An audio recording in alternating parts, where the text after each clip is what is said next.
Welcome everyone to today's devotion. We're in John chapter 9, which is one of my favorite stories in all the Bible, certainly in John's Gospel. And what it does, again, is to bring a lot of these themes back together. So remember that if chapter 6 is a type of climax, and chapter 11 is a type of climax leading to the ultimate climax, then a lot of the themes we've been seeing in chapter 7 and 8 will show up here. And the main theme we've seen in chapter 7 and 8 is that of rejection.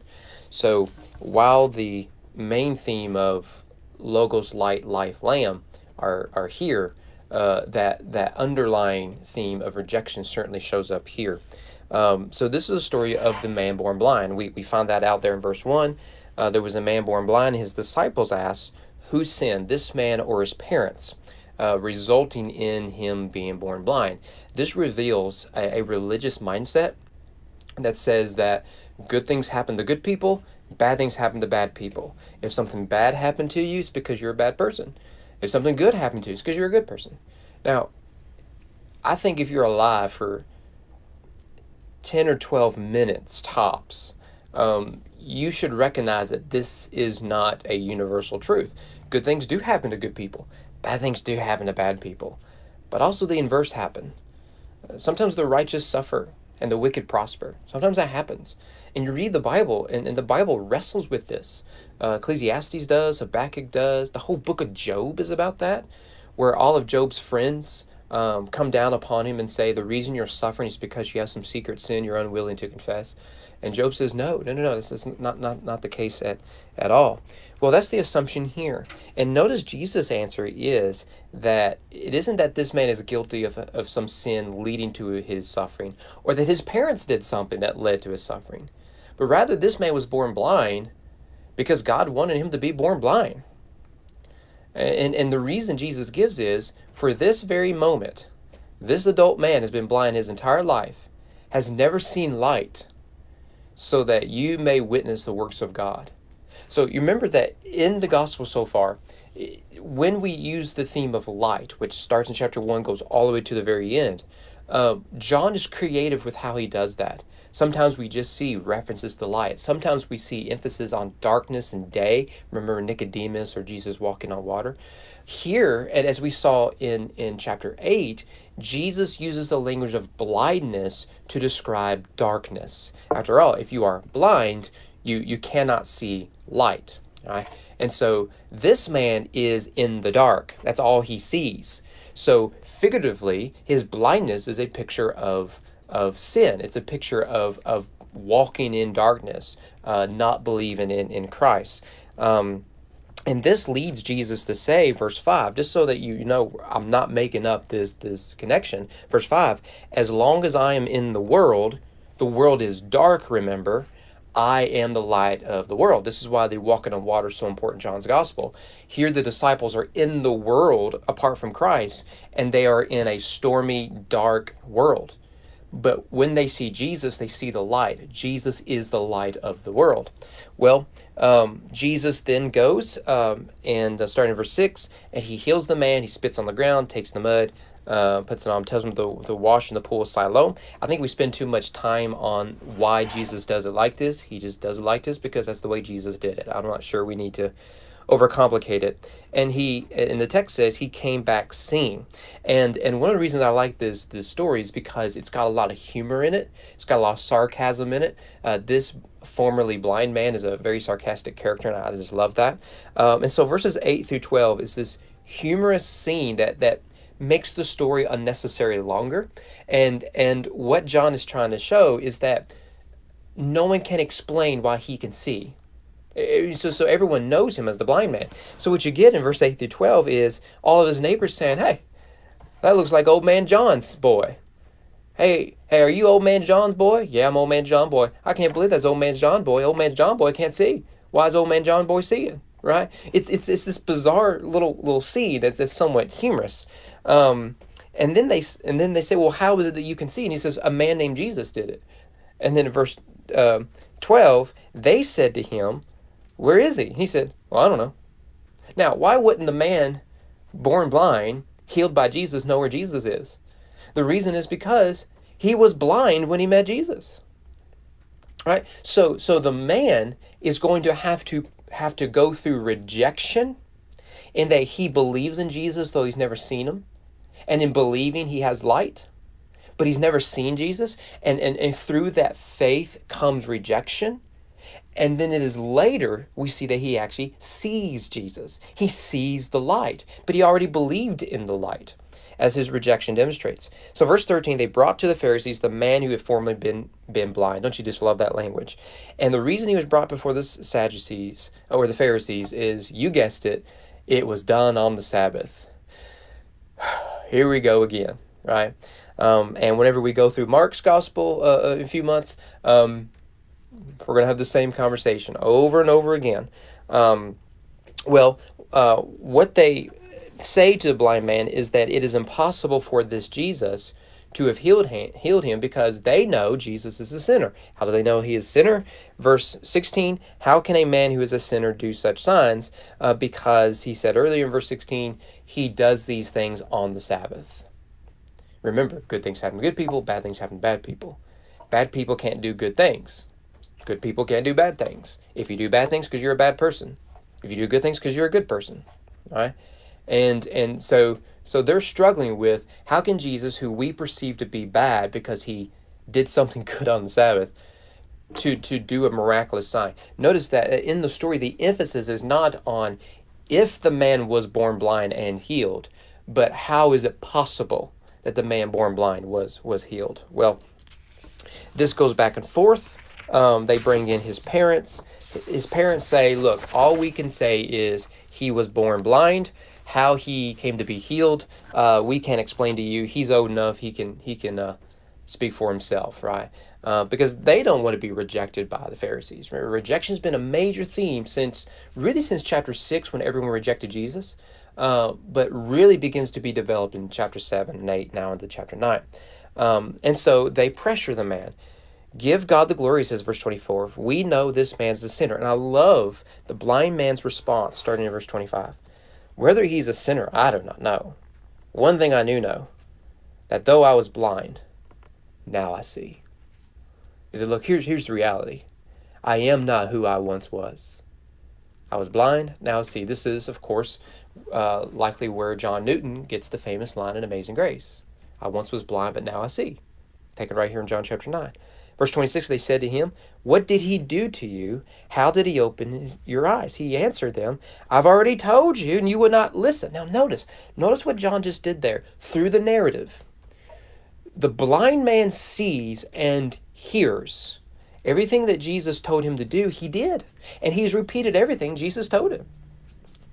But those who see are deaf. You see, so what where we're gonna end up with this is that the blind man sees even in his blindness because he went and did as he was told, right? Those who see physically are blind spiritually, and we see this clear hint here in that they will not listen, and they won't listen because they are deaf. So here's the man formerly blind calling out their own spiritual handicap. I've already told you what happened. You wouldn't listen. Why do you want to hear it again? And I love this. Do you also want to become his disciples? Now notice, in asking that question is not only snarky, and I'm here for it all day long. I just love it. It is just a little poke in the gut there. I just love it. But what he's demonstrating is, I, the one formerly blind, I am now his disciple. I believed, I obeyed, and I followed. Salvation is not more complicated than going from blindness to seeing. That when you come to the light of the world, he illuminates the way for you to follow. And this has been the theme of John. So, they say in verse 28, they revile him, they're not very happy. You are his disciple. We are disciples of Moses. Now, we've seen this theme starting to develop. Going back to chapter 5, Jesus would say, if you believed Moses, if you really were Moses' disciples, you would believe me. But how can you believe me when you reject what that Moses wrote about me? So you reject Moses. So though they're claiming to be disciples of Moses, they're failing to see what this man sees, that Jesus is the prophet of whom Moses spoke of. And so we've seen Moses, I believe, mentioned in every chapter, starting in chapter 5, all the way to the present one. We know that God has spoken to Moses, but as far as this man, we didn't even know where he comes from. Now again, that comes up in chapter 8. Remember, they say, well, you were born of sexual immorality. We don't know where you're from, right? Or we do know where you're from. Jesus says, you don't know where I'm really from, right? And verse 30, the man answered, why, this is an amazing thing. You don't know where he comes from, but he opened my eyes. Do you see what he just did there? If you can't locate his hometown, and he did the impossible, only God can do the impossible, then I think you just confess exactly where he is from. It's amazing testimony, isn't it? It's done through the means of snarkiness. That's why I love it. He's being somewhat sarcastic with them. What an amazing thing.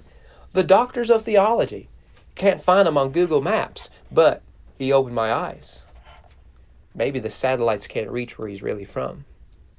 It's amazing testimony he gives. Well, he goes on, never since the world began has it been heard that anyone opened the eyes of a man born blind. If this man, by the way, that is true. I'm unaware of any in the Old Testament of blind people being able to see. So we have lepers being healed. We have dead people being raised. We have prophets being swallowed and vomited by fish. But we don't have blind men seeing in the Old Testament. And he understands this is a unique miracle, one that God has not done in the history of humanity. Yet he opened my eyes. They answered him, you were born in utter sin, and would you teach us? There you see their theological ignorance, which is why the prologue of the story is what it is. The disciples of Jesus know the truth because they believe and follow him. This man knows the truth because he believes and follows. And so they cast him out of the synagogue. Now, what we have here is a contrast between this man and his parents. His parents were afraid to be cast out of the synagogue, so they passed the buck over to him. This man, his faith leads to rejection. And so, but that's okay, because having Jesus is sufficient for him. Why? Because now he can see. And he can see that he doesn't need the synagogue. He can see he doesn't need the Pharisees. Why? Because he can see that he has Jesus. In fact, what happens, verse 35 to the end of the chapter, is he meets Jesus face to face with renewed eyes. Jesus heard that they had cast him out, and having found him, he said, notice Jesus seeking him out, do you believe in the Son of Man? Notice the important thing here that Jesus is not, do you see the Son of Man? Do you believe the Son of Man? Because believing is seeing, not seeing is believing. The man believed and saw at the beginning when he was blind. Now that he sees, he believes in order to see. It is vitally important. We have flipped that in our culture, of course, because we are blind, we are deaf, and we are in darkness. Verse 36, he answered, who is he, sir, that I may believe in him? Jesus said to him, you've seen him. Now notice, you have seen him. No, he hasn't. No, he hasn't. He is seeing him for the first time. But Jesus understands what's really going on here. The man saw Jesus when he was blind, which is why he can see now. The Pharisees do not see Jesus as light of the world. And that's why they don't know where he's from. And they can't hear the testimony of who he really is.